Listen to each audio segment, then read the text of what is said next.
Hello. Welcome to another episode of Ball Over Passion. I am your boy at George V_AFC, and I'm here with Chris. We wanted to wish a quick well-being to our favorite other podcaster in Curran. He's just feeling a little under the weather, and he will be back with us very, very soon. But first, mate, how are you doing? I'm doing good. It wasn't the best result, but it isn't a loss. Away goals would have been good, would have been helpful, but there's no away goals. I'm still confident. Going into the next leg, next week. No injuries, no suspensions.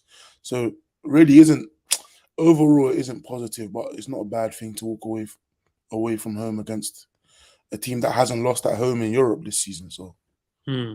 it's No, not has been. absolutely. Like I thought that when we were actually talking about Sporting, I think that Amarim, I think is the head coach name, but he did Yeah. an excellent job in terms of stifling what made Arsenal great. And I think it was a very interesting ploy. Not a lot of teams have actually done what he did.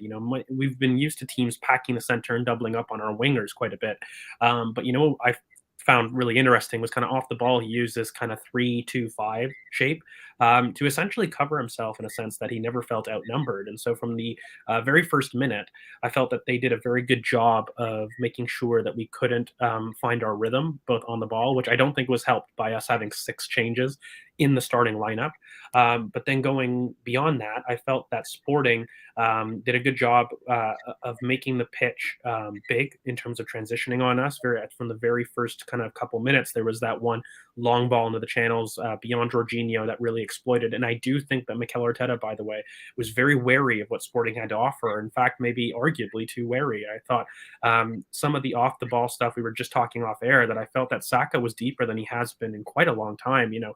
We mentioned the Chelsea right wing back position, the Wolves right wing back position that he had done in previous times. I felt Saka was oddly quite deep in terms of how we matched them up off the ball. There was this kind of 3-4-1-2 pressing structure. We went a little bit more zonal in this game. Now, could that be because we had so many changes that maybe Mikel wasn't comfortable in terms of the plan B doing what the plan A can do in the press of going 1v1, perhaps? How did you see some of the off the ball changes? Like, do you kind of agree with me that you felt as a team, we didn't necessarily go 1v1 as much as we had done all of the season? Or do you feel that Saka being back was purely just to deal with kind of the long ball that maybe was on the wrong side as a danger? Well, we spoke about in the last review that you're gonna have to take risks and you're gonna have to prioritize something. And recently, the transition has been very poor, obviously due to some players, but we have been taking a lot more risks in that department, and it was a lot less risky this time. With Saka dropping a bit deeper, he was less impactful offensively. He had to do a lot more work defensively. They did catch us in a lot of transitions in throughout the whole game, not just the first half, but they had a lot of chances that they probably should have scored. They missed 2 big chances. They probably could have put us away in the second half. I think it was probably the wrong side. I think Zinchenko did struggle a lot with Marcus Edwards, who is probably their best decision maker. Um, in tight spaces, he was very good yesterday. He did do very well versus Zinchenko 1v1, and he did create the second goal. So I do think that we did probably pick the wrong side to go a bit defensive on, but it was a risk maybe worth taking. At the same time, I think their structure had a lot to do with us in transition. They did very well to nullify us centrally, and we didn't do enough out wide to create. I think, well, we scored from set pieces, so we definitely didn't do well to create, and we scored from a deflection. So we didn't really score a goal from open play, and that was down to their system as well as us not being good. I think in transition, we definitely, yeah, I agree with that. We should have conceded like that 1v1 where he put it wide. They missed 2 big chances in the first half. So Paulinho was broken through way too many times. Not even just first half, even second half. Like the amount of times he was caught bearing in on our goal was ridiculous, quite frankly, for me. And let's not talk about the egg in the room. Let's talk about Zinchenko's performance. We're gonna get there because I'm not happy. I felt as though that was his worst game for Arsenal. I thought he was overly emotional, and I feel as though that on his own, he was really the one that was struggling and giving a lot of space to Marcus Edwards to really cause a lot of havoc unnecessarily. When we had that change to Tomiyasu coming on, he really stabilized the transitions down that side. And I think it came from one of the first minutes after that melee. And we'll go through the goals, but I do think that from that melee, he became extremely emotional. He started drifting and he wasn't holding his line. And just by having Tomiyasu there, immediately it stopped a lot of the transition moments that we saw in the squad. What did you feel? How did you feel about Zinchenko's performance? Is it harsh, or did you feel as though he struggled as much as I did? I definitely think he struggled on and off the ball. I think off the ball, he couldn't really contain Marcus Edwards. Early in the game, he did get a yellow just for getting into some argument with Coates. Coates said something to him, he didn't like it.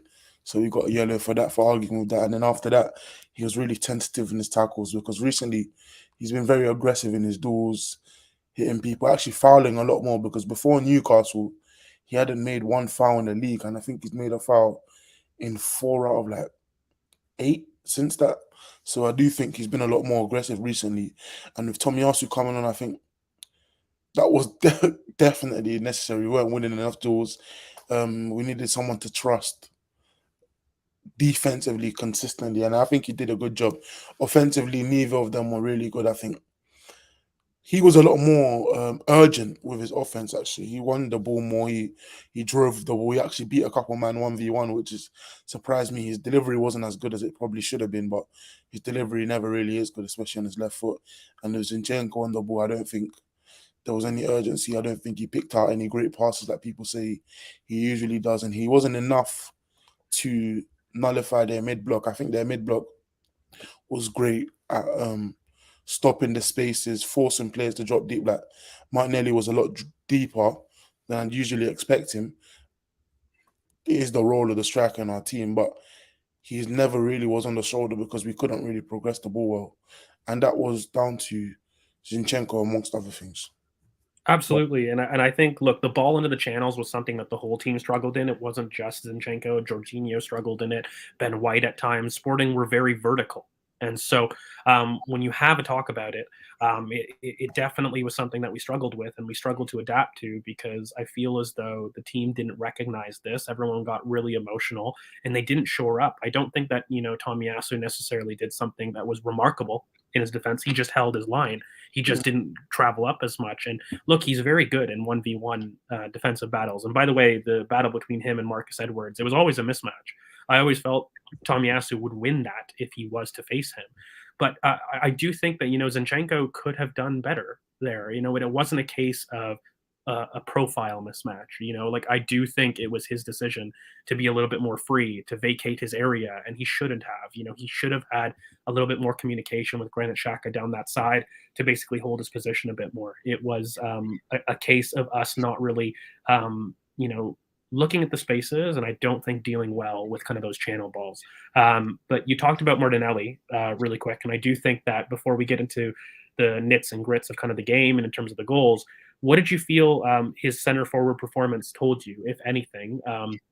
Obviously, I think he played well. He completed something like 7 dribbles in those 60 minutes, and then when he got shifted to left wing, he only completed 1 dribble in those 20 minutes. And of course, X means Y. He's a center forward, but no. What did you think of his performance linking play, and in general, did we find both him but also Reece Nelson enough in the first half? I thought Reece was making some excellent runs and was not being found. In general, there was an issue for me in us being brave on the ball. And this is odd because I feel as though that we had 2 players in there, one making his debutant in Kiwior, who was phenomenal in his long range passing, and Jorginho, who absolutely has that in his locker. And it's one of his best passes, by the way, that lofted ball over the back of defenses. It was on all game, and we weren't doing it. Do you think that there was a reluctance from the team because of there being poor kind of technical security to play the long ball and be as direct as Sporting were? Reece was getting frustrated in the first half a lot. He was making runs that weren't noticed, and in the second half, I think they essentially flipped what they did in the first half and just only went to the left, and Saka got very frustrated. I don't think we switched the play very well. which did help making their mid block look a lot better. We do have players that can do the big switch: Zinchenko, Jorginho, Kiwior, no, not Gabriel, so Saliba. They can all play that ball very well, very early, but they didn't, and they didn't really put our wingers 1v1 at all. So when there's stopping the space centrally, you're gonna have to try and create space for your wingers out wide, who can create alone. We've seen Saka do it multiple times. We've seen Reece do it last game, putting 1v1, and he will create something. And he didn't have that opportunity till the second half. And even in the second half, there wasn't enough rotations where he was 1v1. It was always 1v2, he'd lay off, 1v2, he'd try whip a ball into the box and it'll get cleared. So we didn't put them 1v1 enough. And then Martinelli, I think he had a very good game. He had whenever he plays striker, he has that run. That central breaking run. He did it. He's done it since we signed him, since the first preseason game versus Fiorentina. When we signed him till now, he still does that run very well. And it's probably should have scored. It was a very hard chance. I think if he slows down a little bit, he probably shoots. Well, it's the one bad touch in that entire sequence. Every other touch is spot on. Like his close control in terms of at the halfway line to really bring it in was phenomenal, by the way. It was literally the last touch at the keeper was just the one poor touch, I think, in that sequence. And, I think he does the right thing, by the way, and he knows that the keeper is going to ground. He sends him to ground. I don't think that was the issue. It was just the touch was poor. I agree. It was heavy, but he had to I think it was very hard for him because the keeper saw that the ball wasn't close enough for him, that the keeper thought he could get it. So he had to bait the keeper in, but at the same time, try to take it around. And then St. Just is one of the fastest centre-backs in Europe, so that doesn't help that he could get back on the line because not many other teams, the centre-back is making it back there anyways. But apart from that, I do think he actually had a good game. He did get a shot on target. He did nearly score. He had a chance from a header. Probably should have scored, I think, but he put it over the bar. So I think in the striker position, he had a good game. His link-up was good. He only had 21 passes because he didn't really have as many touches as we usually have. But when he moved to left wing, he died out in the game. He didn't really do much. And that is what happens when he goes to left wing. He just drifts into the game. And when he's 1v2, he doesn't really create much ever. So it's never going to be a thing where if you put him 1v2 in the left wing against Sporting, he's not going to create anything. So for me, as soon as he went to left wing, I just started looking over to Saka, and he started moving over to the left, doing what he does when he gets frustrated, when he doesn't receive the ball. And then he didn't have a shot till the 87th minute, Saka, which just shows the big switches weren't there. We didn't get the 1v1. Well, again, I think it just comes down to the uncoordinated aspect. And I don't know, do you think there's something to be said that we made 6 changes to the starting 11 and there were still people yelling at more rotation being needed? I mean, when you do have that much rotation to a squad, you run the risk of lacking chemistry. And I do think that there was a lot of uncoordination in the team generally, not just in how they defended transitions, but even in attack. I felt like there were people taking heavy touches, making some of the wrong decisions. There was a time when Reece had it in the first half, had an excellent ability to send Martinelli through, and he messes up the pace of that pass. And it was a case of, I feel, kind of the front line being a little bit uncoordinated with each other. I actually think it's a front line that could work quite well in theory. When you talk about Martinelli at center forward, he's somebody that's on the last line, and you do need your wingers to be a little bit more ball to feet in terms of a profile there. So I think it's a front line that definitely has potential, but it was definitely a front line that was working out its instincts. But don't you think this lack of coordination between the team will happen when Mikel doesn't play any of these players together? Kiwior hasn't seen the pitch. Recently saw that. Well, Reece, even before his injury, wasn't playing enough. Viera has been coming on for 10 minutes regularly now, so maybe him.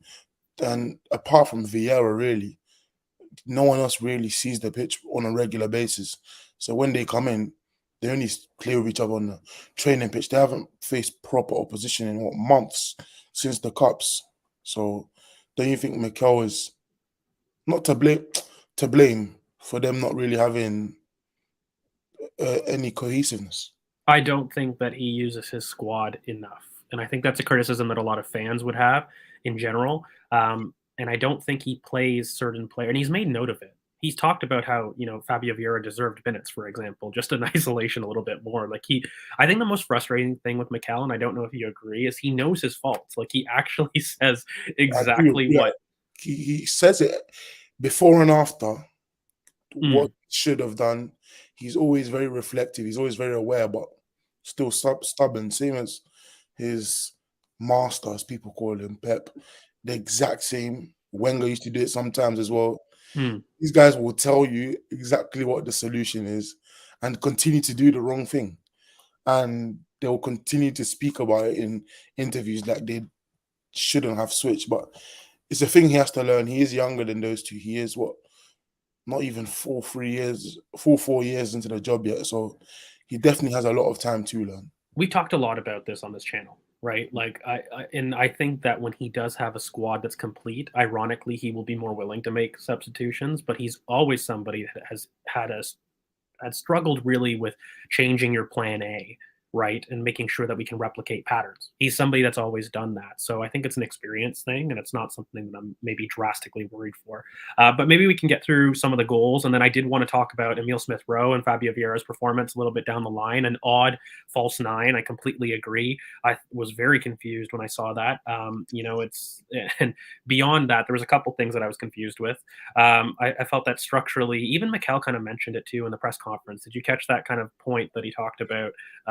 Maybe not dealing with certain situations in the best way. And I think he meant those transitions. I don't think Mikel was the happiest person in the press conference. Neither was I, to be fair. But for the team to come back, by the way, in terms of playing so poorly and then getting a draw, it was the perfect result given the performance, but one of the worst performances given the need. I feel when you play like that and you go two down, you need at least a draw to take back to your place. It would have been really poor to kind of go down on aggregate. I'm not worried down the line. I think Marita and one of their center backs also is suspended for this next match. They get Ugarte back, but Yeah, um, Coates and Maria are both out for the 2 yellows. both their center backs, right? So it's going to be interesting for us. I think that benefits us in the second leg. But in terms of asking about that first goal, Fabio Vieira now he's got something like 6 assists and 12 starts. Um, Mm. that's immense. He is a final action fiend. We know this. Everybody that's on this channel knows how much I love Fabio Vieira.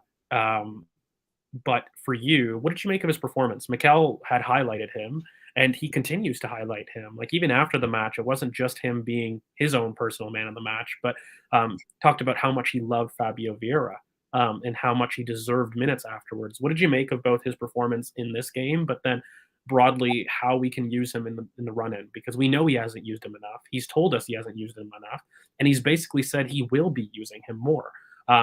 What did you feel on his performance in general? I think on the ball, he probably could have done a bit more to get involved in the game, try to break up the mid block. But I think he had a good game. Obviously, the great corner for the assist. We haven't scored from corners recently, so it was a nice touch taking Saka off them and putting him on them because he was on the pitch last game, but Saka still took them. So yeah, that was a nice corner from him. Apart from that, he did have a nice shot on goal. He did have a nice another shot, but he was getting.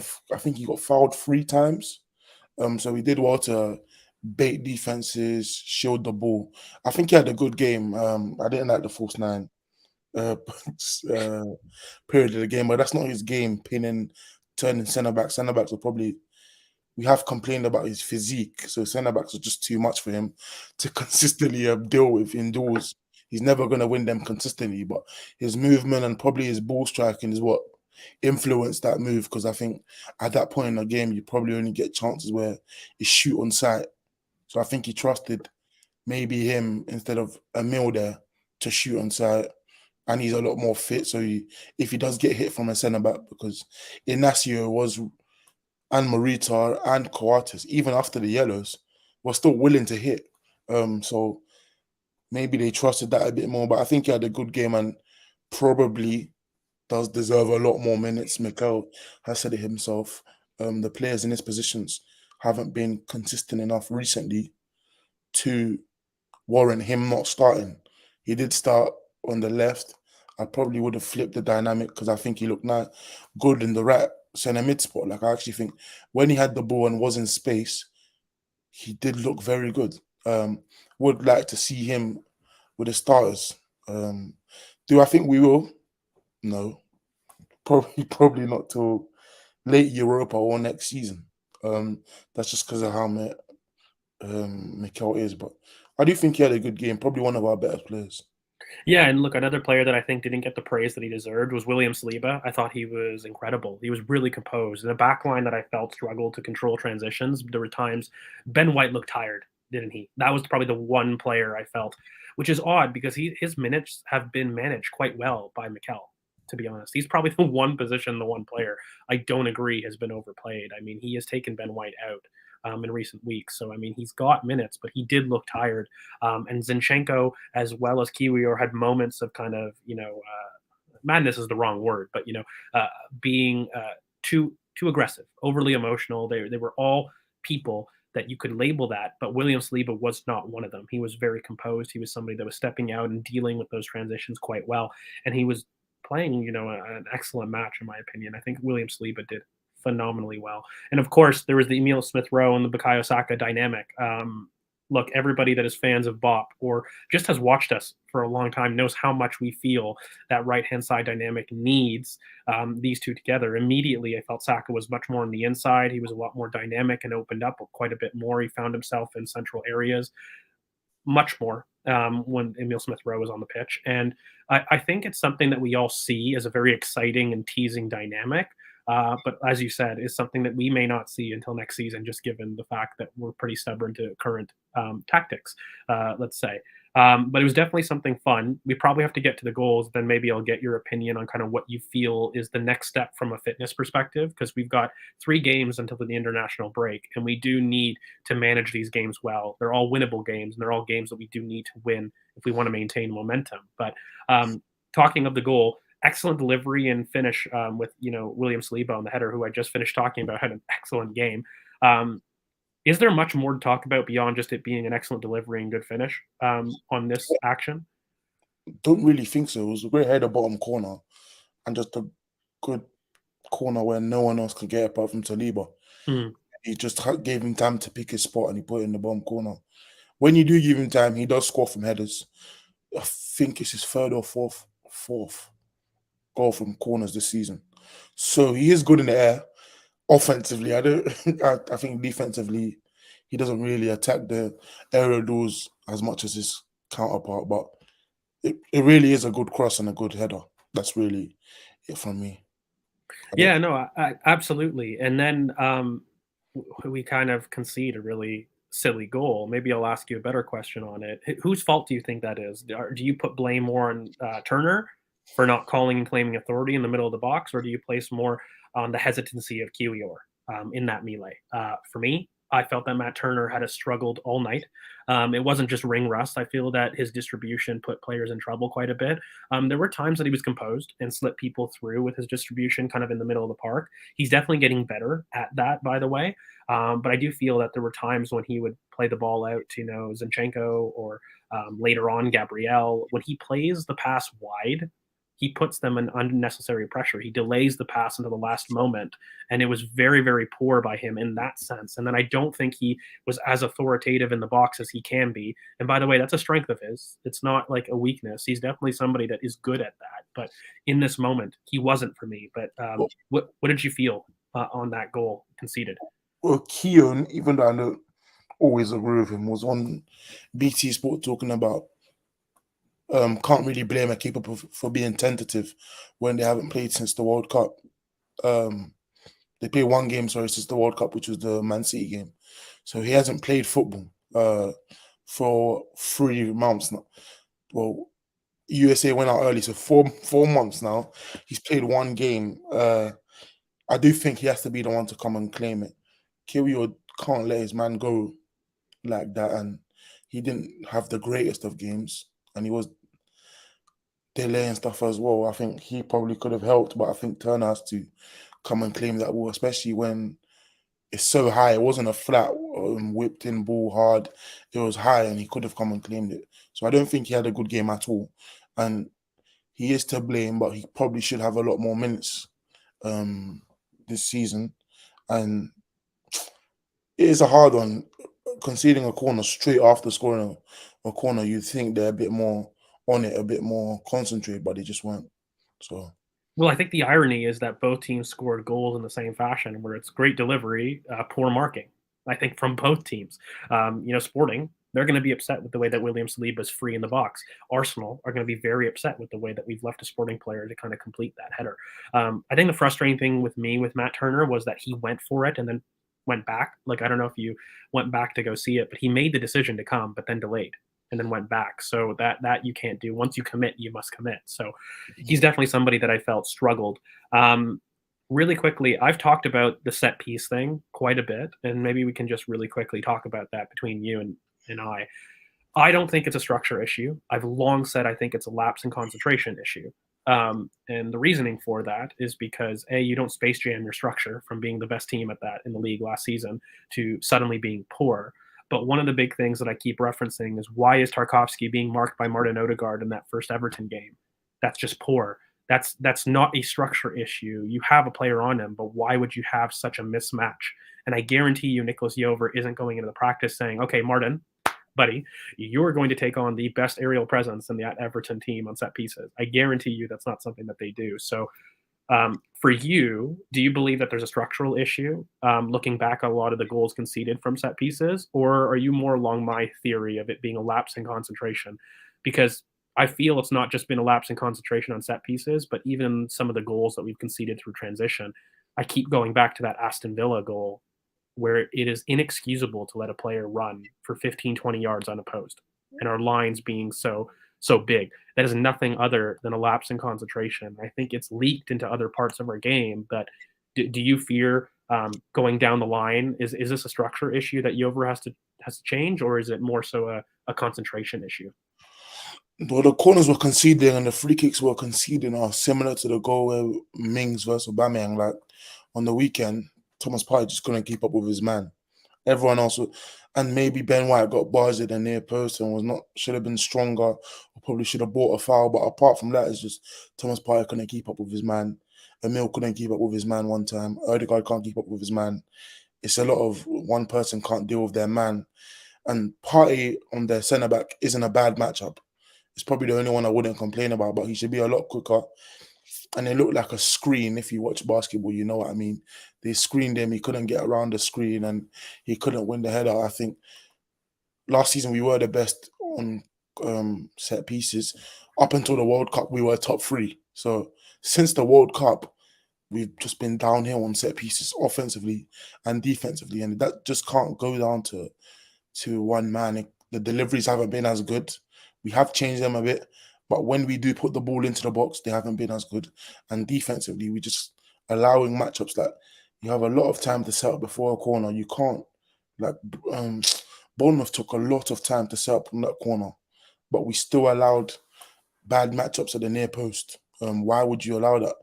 So I think the players, because Jova can't tell them, oh, don't let Odegaard match up with Tarkowski in the middle of the game. He can't walk over and tell them you have to match up better. So it is on the players a bit. And the structure hasn't been the bad thing for me, because we've set up very similarly to how we were earlier in the season. 2 men at the front post, 3 on the line in the 6 yard, and then 2 runners, really.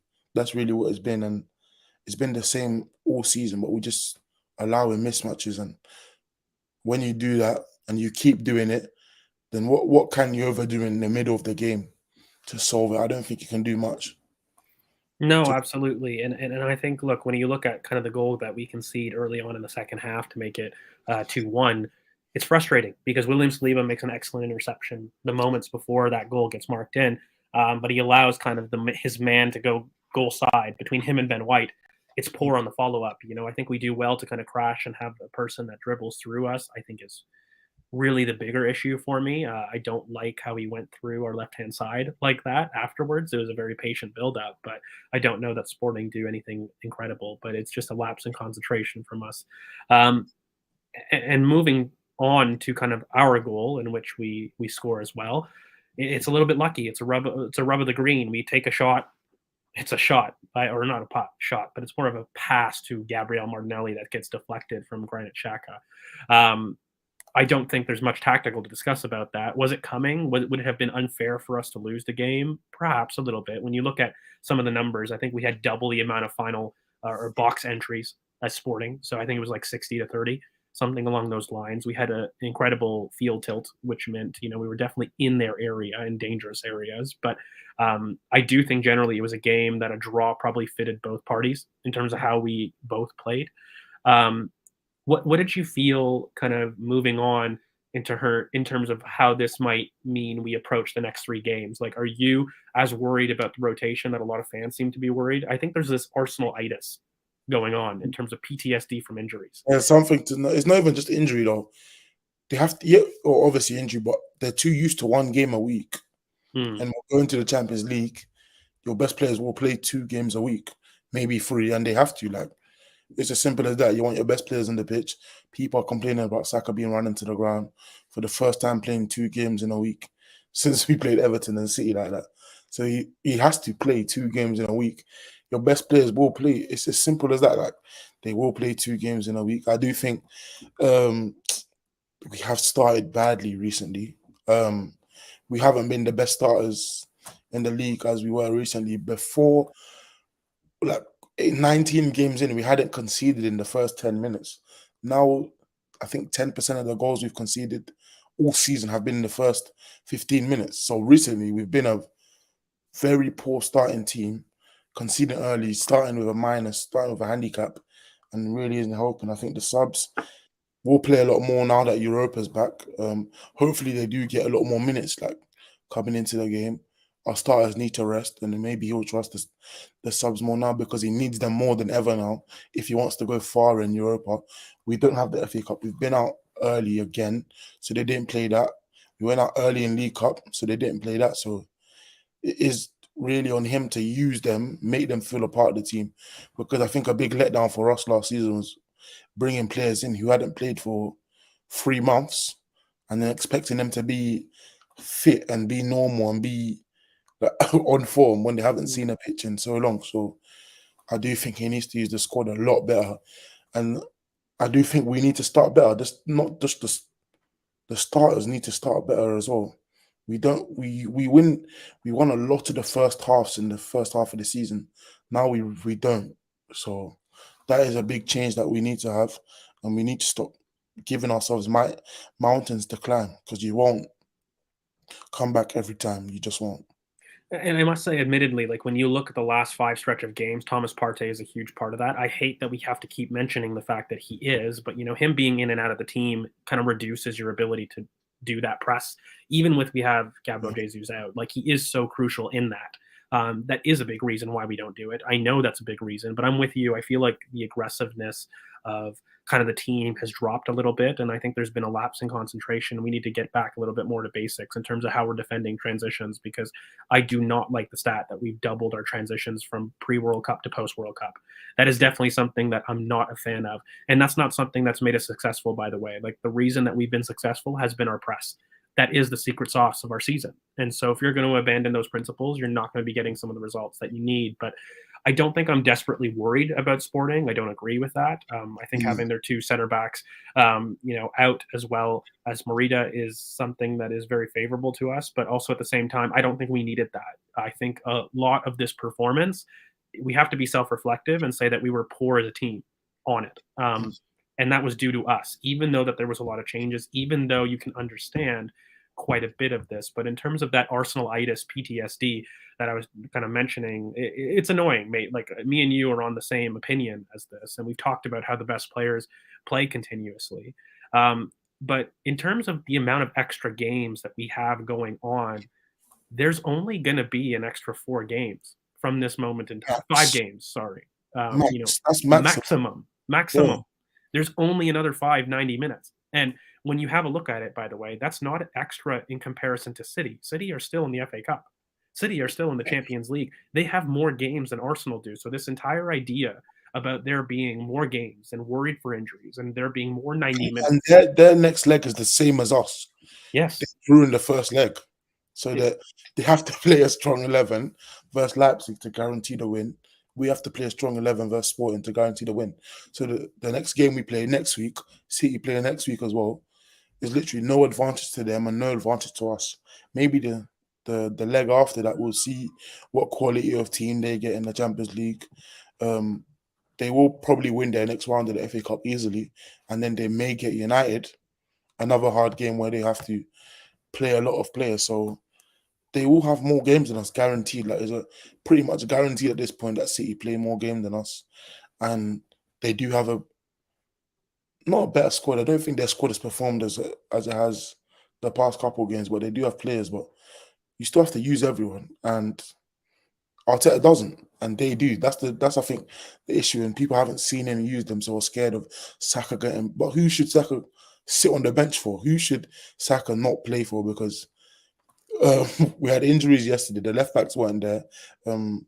Trossard isn't there, so Reece had to play on the left. So who should Saka play for? Like, you can't blame Arteta for that one. But it is what it is, man. The players have been playing against what the fans think, anyways. So we will have to do that consistently, and these players will have to do it. Why are you in Europa? You're going to be in Champions League next season, so it won't be as big an issue. But we're in Europa because we failed to get fourth last season.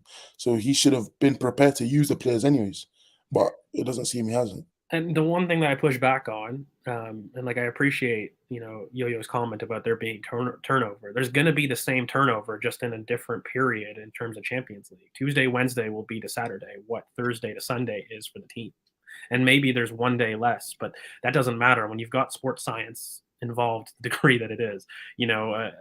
I think everybody's very well equipped to deal with kind of the turnover in terms of fatigue. But the issue is, I do agree, maybe the experience in terms of chasing multiple competitions is something that Mikel has had to struggle with. Because, by the way, I do think that he's also been hurt by PTSD in terms of Arsenal-itis, in terms of some of his squad. I do think that he has let himself believe a little bit of that, because there was some rumors that, Gabriel Jesus was ready to play or at least be involved from his representatives. And Mikel in the late moment said, no, don't come to Sporting. There is a little bit of PTSD, I believe, from Mikel's experience in terms of last two seasons. He's delaying every injury, but every player bouncing back from injuries. But with the City, again, just once more on the games, City plays Saturday, Tuesday, Saturday, so they play more than us. We're gonna play Thursday, Sunday, Thursday, so that's more gaps between the games. But you're gonna have to learn from it, and it's something you're gonna have to do to be at the top. Everyone at the top does it. Liverpool played every game possible last season. Like, there's not a game they didn't play, and they were 2 away from winning the league, from winning a quadruple. So to be a top team, you have to do these things. So look, it was a fear that here we at BoP had done quite a bit ago. Like, how many times do we talk that Arsenal are the team with the highest number of players that have played the most 90 minutes in their starting 11? 7 out of 11 players have played every single EPL minute for Arsenal. That's not good. That's not something necessarily to be proud of. Like, this is part of the issue. Like, there has to be a little bit better use of the squad. And I guess there is a dependence on certain players. It doesn't mean that you have to throw out Bukayo Saka and whatnot, or Thomas Partey. And we're not talking about the MVPs, but there should be a little bit better, use of the squad, which, again, Mikel has mentioned. Like, he's self-reflective. He acknowledges it and he says it. Just do it. In the slogan of Nike, like, just do it, mate.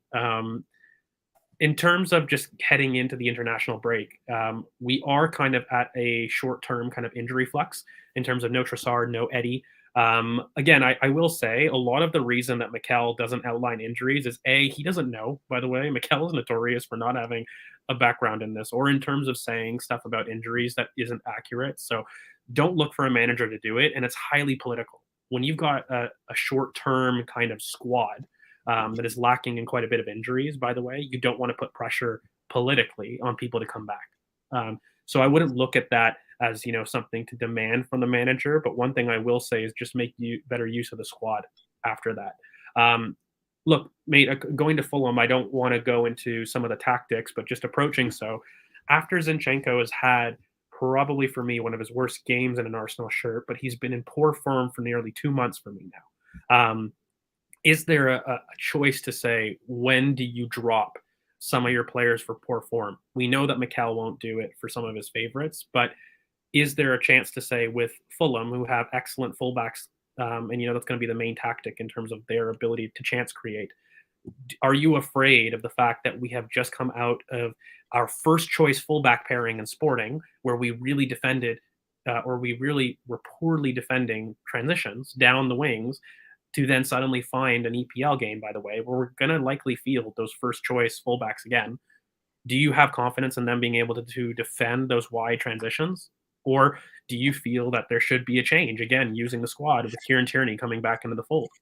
I've never felt confident in transitions with Zinchenko in the team. Gabriel does a lot of sweeping for him off the ball. On the ball, they probably carry the heavy load, Saliba and Zinchenko, but Gabriel's probably been the best sweeper this season. Am I confident in us containing Marcus Edwards next week? No. Am I confident in us containing Willian or who else? De Cordova Reed? A bit more than Marcus Edwards, but not 100%. No, like De Cordova Reed is a threat in mine. Another shoot on site players. I don't really like shoot on site players on the right wing against Zinchenko, because if they do get a space anywhere near the goal, they will shoot, and he will give them space to abuse anywhere near the goal. I do think Marcus Edwards has been one of the better right wingers in Europe this season. So it wasn't a great matchup for him, and it won't be a good one next week. So I would trust Tierney there with Arteta. Maybe in the Europa game, definitely not in the league game. He just won't. He just doesn't do it. So I don't expect that at all. If I do, I'll be pleasantly surprised. And do I think there will be enough changes next week to nullify their threats? I don't think so. So Well, not just that. I mean, look, they've got two inside playmakers in terms of Willian, who's in great form for them, but also Manur Solomon, who we know is kind of that inside in 10. great form as well. He scored in what 3 out of 3. So Yeah. he's in great form as well. And he's in that kind of Ben Rama mold where he is a dribbler that's got maybe a little bit more ball striking than Ben Rama, but they're very similar profiles that, again, they use the width very well, Fulham. But without Paulinho, they're going to really struggle to kind of control the middle of the park, which is something that we did see. I do feel that we're missing something physically, by the way, in the channels. And Ben White, like I said, he did look tired versus Sporting. Is it enough to kind of have Tomiyasu come in? I'm not too sure. I still think that we'll need Ben, but we're missing physicality in the channels. And that has been something that has not just been a Sporting issue. It has been an issue for several games now. And it's a big reason why we're not controlling transitions as much.